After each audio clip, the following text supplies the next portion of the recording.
नमस्कार, आप देख रहे हैं नेक्स्ट 9 पॉलिटिकल बाइट में हूं आपके साथ सिराज। बड़ी खबर सामने आ रही है बृजभूषण शरण सिंह को लेकर के।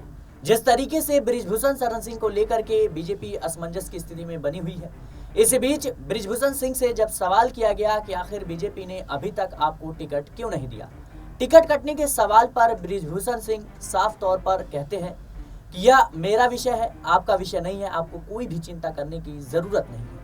मैं पार्टी से बड़ा नहीं हो सकता, मैं भारतीय जनता पार्टी से बड़ा नहीं हूं। पार्टी जो भी कर रही है, गौरतलब है कि इसके पीछे कोई ना कोई रणनीति होगी। बताते चले कि बृजभूषण का यह बयान साफ तौर पर दर्शाता है कि बृजभूषण सिंह को अभी तक इस बात में डाउट है कि उन्हें बीजेपी प्रत्याशी बनाएगी या फिर नहीं बनाएगी। जिस तरीके से महिला पहलवानों ने उनके खिलाफ विरोध प्रदर्शन किया, गंभीर आरोप लगाए, उसके बाद से अब कोर्ट में इस मामले की सुनवाई चल रही है और इस महीने के अंत तक उस पर फैसला होना है। बीजेपी इसी फैसले के इंतजार में है। अगर कोर्ट का फैसला इनके हक में आता है तो निश्चित रूप से इन्हें टिकट मिलेगा। अगर इनके खिलाफ आता है तो निश्चित रूप से बीजेपी इनको प्रत्याशी नहीं बनाएगी। कैसरगंज लोकसभा सीट से अभी तक समाजवादी पार्टी ने भी अपने उम्मीदवारों का ऐलान नहीं किया है, दूसरी तरफ भारतीय जनता पार्टी ने भी नहीं किया है। अब बृजभूषण को लेकर के तमाम तरह के कयास लगाए जा रहे हैं कि आखिर बृजभूषण शरण सिंह से बीजेपी दूरी क्यों बना रही है।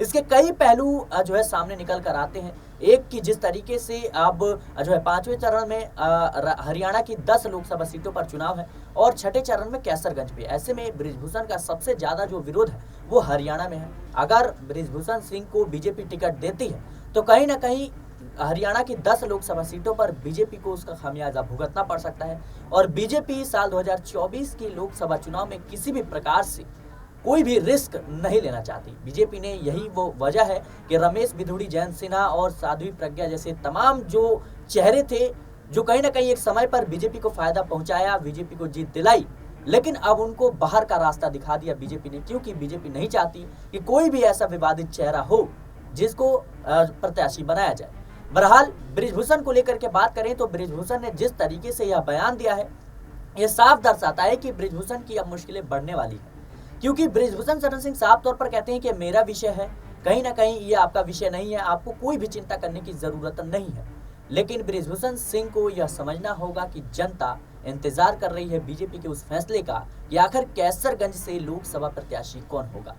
फिलहाल बृजभूषण को लेकर के आपकी क्या राय है, हमें कमेंट बॉक्स में जरूर बताएं। देश और दुनिया की तमाम खबरों के लिए बने रहना नेक्स्ट 9 पॉलिटिकल बाइट के साथ।